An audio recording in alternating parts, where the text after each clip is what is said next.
So after much fighting, much mental destruction of all these little itty-bitty things, we finally reach, quote-unquote, embalming chemistry. So I know you're so excited to get started. Let's go ahead and jump in and get her going. So embalming chemistry. Water is an important ingredient in the embalming process because it is the most commonly used solvent or vehicle for fluids used in the process, as well as the most commonly used vehicle to create effective embalming solutions in the embalming machine. It's also the most necessary thing for the body to decompose, go figure. Water is regarded as the universal solvent of primary and secondary dilutions of the embalming fluid. Primary dilution occurs in the embalming tank when you're actually mixing the embalming chemicals.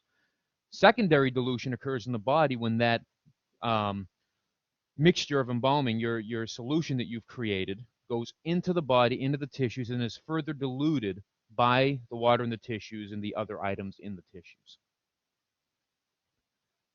The inorganic compounds known as acids, bases, oxides, and salts, as well as the numerous organic compounds we have discussed, are dissolved in water and become the common chemicals that we use in the preparation. Embalming chemistry can be defined as the study of the chemical postmortem changes, the composition of embalming fluids, and the interaction between each. Embalming is described as the disinfection, preservation, and restoration of the human body. And honestly, there's just a ridiculous amount of definitions for embalming. In the embalming book, in the various chapters, the American Board Glossary, the International Conference of Funeral Service Examining Boards, National Board Exam Glossary, everyone's got a definition. But this isn't a bad one. However, disinfection, preservation, and restoration of the human body by chemical means. Because you could run into some serious issues if you don't have that chemical means when it comes to did you perform embalming without authorization or not legally, which we talk about in law classes and reducing your liability. Disinfection is the killing or removal of all pathogenic organisms from a substance. Many of the chemical agents used as disinfectants have preservative qualities. Preservation is defined as the temporary halting of the natural decomposition processes which occur in a body after death. Chemical agents, which can both disinfect and preserve at the same time, are called dual-purpose agents.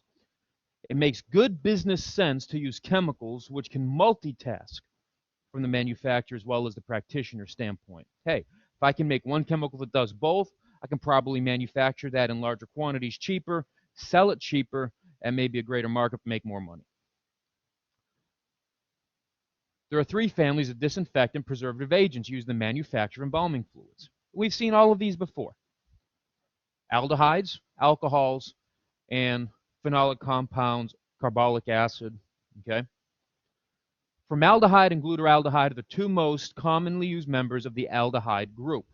Formaldehyde's primary use would be as a preservation agent, but it will also as a secondary disinfect. Glutaraldehyde is the exact opposite. It's primarily used as a disinfectant, but can be used secondary as a preservative. Alcohols, methanol, ethanol, and secondary propanol are the three most commonly used agents. So that's wood alcohol, grain alcohol, and rubbing alcohol. You could, theoretically, run out, grab yourself some, 151, and get some supplemental chemicals and make an embalming solution straight with 151. That's an awful expensive way to go, okay? But you could technically do it. Coal tar derivatives, phenol or carbolic acid, and cresol are the two most common agents in this category. As we said, even though it can be used as a preservative, it's probably best that we use these for bleaching and cauterizing agents because they do not tend to produce very good visible results. No matter the category, there are 5 common preservative actions. Now, your embalming book will talk a bit more in depth about how these things actually preserve. One links with the proteins. It makes it resistant by forming coagulate. That's the aldehydes. The other one, alcohol, that's going to go ahead and remove water. So it dehydrates, and then carbolic acid just burns the living hell out of everything, making it resistant because it's been, burnt. But anyway, the 5 common actions.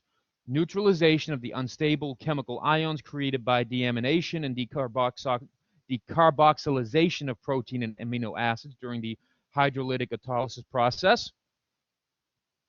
Fancy way of saying that it just shuts down the unstable ions that are created as proteins and amino acids break down during autolysis and during water hydrolysis. They inhibit further decomposition by creating a substance or coagulate which is resistant to hydrolysis. Well, they all technically do that, okay? They all technically do that. They create a substance which is resistant to hydrolysis, but the protein coagulate is specific to the aldehydes. They inactivate the enzymes which are present in the body at the time of embalming. They all do that in one of their 3 ways. They kill microorganisms in the same exact method. And then they destroy the odors of decomposition and prevent their further production. They all do those 5 things, but they accomplish it in different methods. From the moment of somatic death to the beginning of the embalming process, the number of protein molecules is increasing. Each and every separate molecule must be encountered by a molecule of preservative in order to preserve the body. So if there's not enough to hit everything, everything doesn't get preserved. The preservative demand, or formaldehyde demand, is the number of ions present in the human body at the time of embalming. The longer the period between death and embalming, the higher the preservative demand.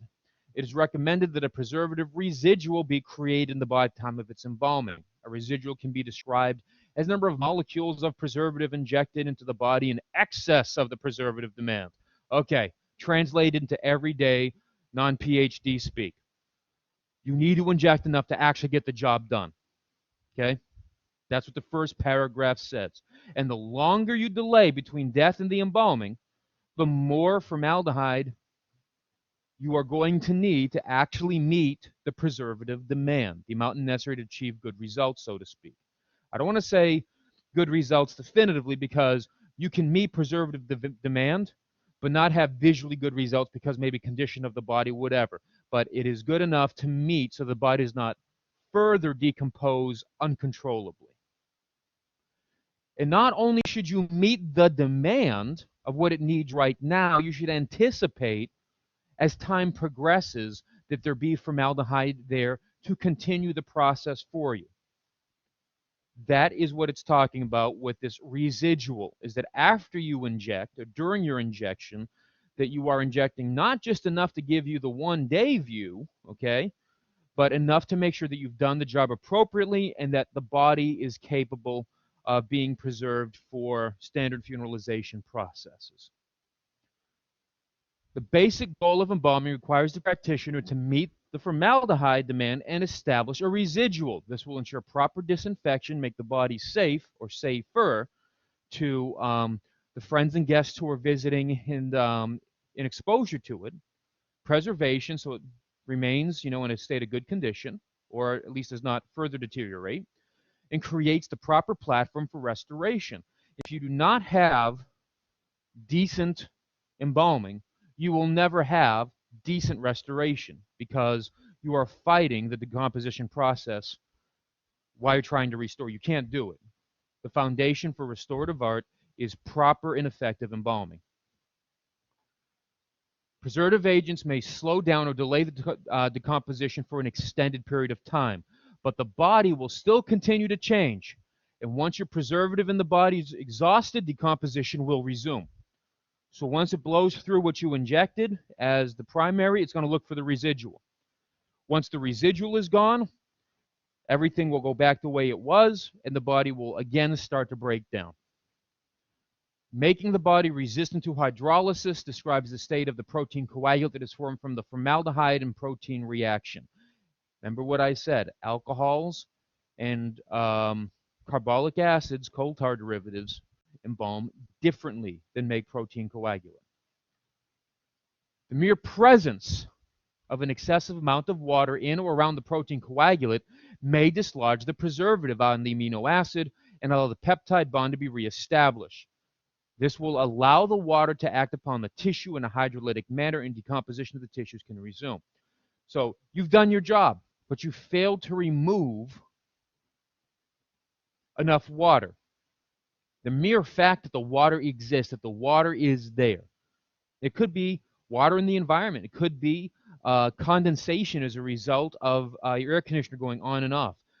This will cause the reaction to burn through your residual. And once the residual is gone, it will reform the peptide bonds, and then hydrolysis can resume. And the way you fix it is not hard. You utilize proper strength elutions and effective drainage. The only way you solve and fix the problem is by never letting it become a problem in the first place. Using your embalming analysis to relatively gauge what you need to do, monitoring your solution the entire time that you are injecting. Is it working on the body? Are you getting the desired results? Adjusting if necessary, and ensuring that the arterial solution you are injecting is going to all the places it needs to get. And you control that primarily by drainage, because if you can't get it by intermittent or alternating drainage, then you have to look at doing a secondary injection directly into maybe the limb or whatever is not getting the fluid. The enzymes of the body, as well as the microbes present, continue to work beyond somatic and cellular death. The enzymes are protein-derived compounds which contain nitrogen. We've already seen that formaldehyde has an affinity for nitrogen. It goes right to it, and they neutralize each other. So that's a bit of a problem, because if there's a lot of enzymes and a lot of protein, you have to make sure there's enough formaldehyde to break the peptide bonds in the cells, form coagulate, and then also do the same exact thing with the enzymes to shut them down temporarily until the formaldehyde wears off. And I pretty much already just said that in multiple ways. Finally, microorganisms, the critters.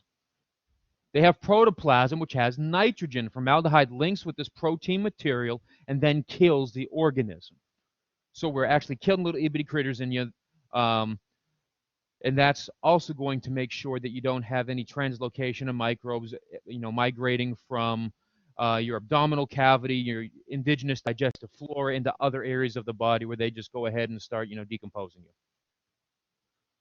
Aldehyde is the preservative most often used in embalming fluids. Okay, the aldehyde family, formaldehyde specifically, is the most often. So methanal, formaldehyde, most often used in embalming fluids, especially in the United States. Formaldehyde, colorless, water-soluble gas that stinks like hell, and it's created by the oxidation of methanol. We've seen that in the other chapter. A saturated aqueous solution of formaldehyde is 37% formaldehyde by weight and 40% formaldehyde by volume.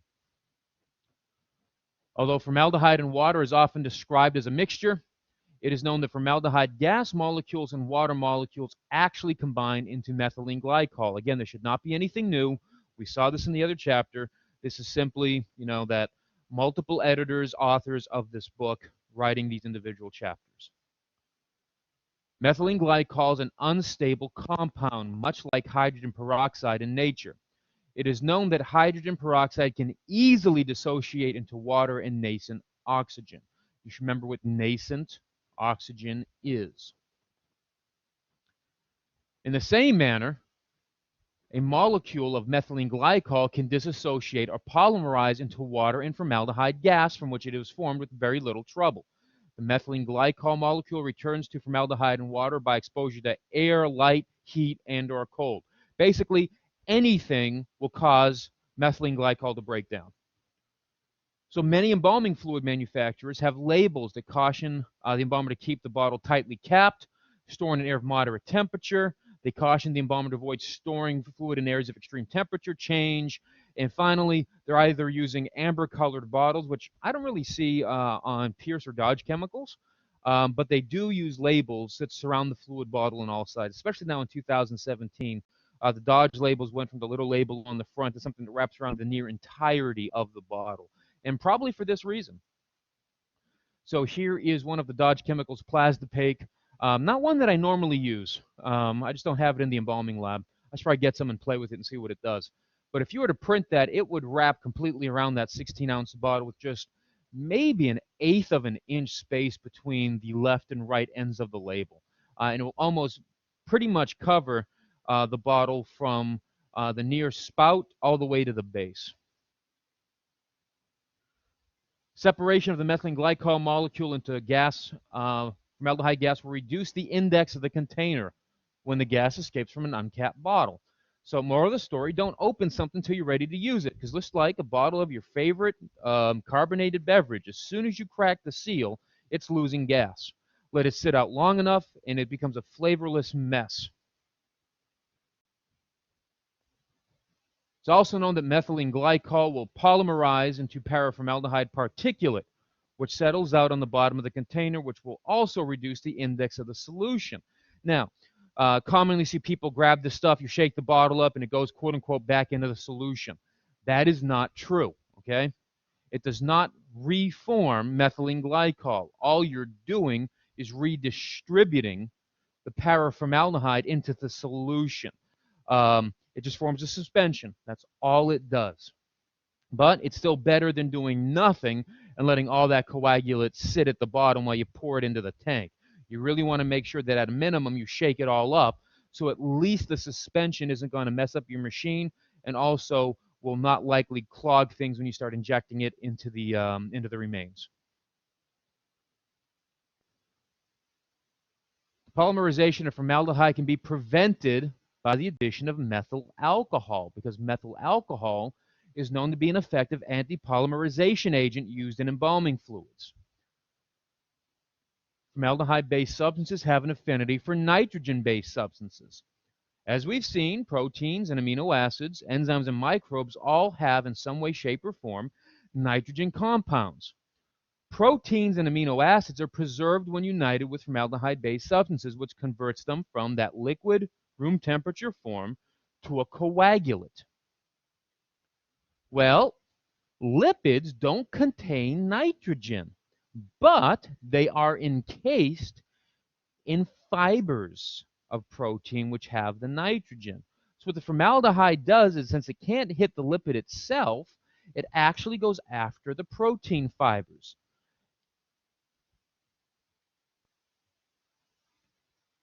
Shell embalming occurs because you didn't do your job right.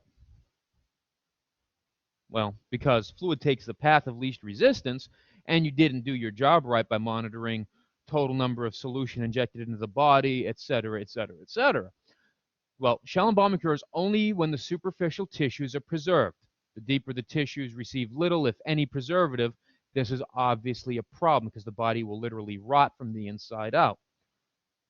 To prevent shell embalming, utilize effective drainage, alternate and intermittent. I know what your book says, continuous injection with intermittent drainage procedures. Well, if you've studied embalming, then you'll know there's an inherent problem with that definition, because intermittent drainage requires continuous injection, and then you take drainage on and off while you're injecting.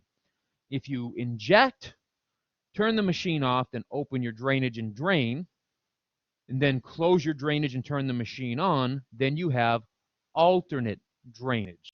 So let's be very clear about what type of drainages we're using, because you do not want to get easy points lost, since drainage is one of the most important principles of embalming. So let's just make it uniform and utilize the terminology used in the embalming book and most embalming textbooks. Then utilize adequate pressure and rate of flow. Your book references low rate of flow and low pressure. Okay, so this is neither right nor it's wrong. It depends on how you interpret the comment. Now, if it just says, oh, I just need to use a low rate of flow and low pressure, that's not what this is saying. If you do that, you might be walking into a whole world of trouble, okay? By utilizing low rate of flow and low pressure, you are going to have to make adjustments as you inject to ensure proper distribution and diffusion. If you just turn it on and forget about it, you run the risk of not getting proper diffusion. So you'll have to share things like proper drainage technique with utilizing proper pressures and rates of flow. There are complete schools of thought regarding injection and injection rate of flow and injection pressures. And I will get more into those in embalming. But I just want you to know that this comment where, oh, you just use low rate of flow and low pressure, it's going to solve the problem, not necessarily, because the foundation of embalming is watching what's happening and reacting if something's not going the way it's supposed to. So, folks, thank you for your attention. We will see you next time.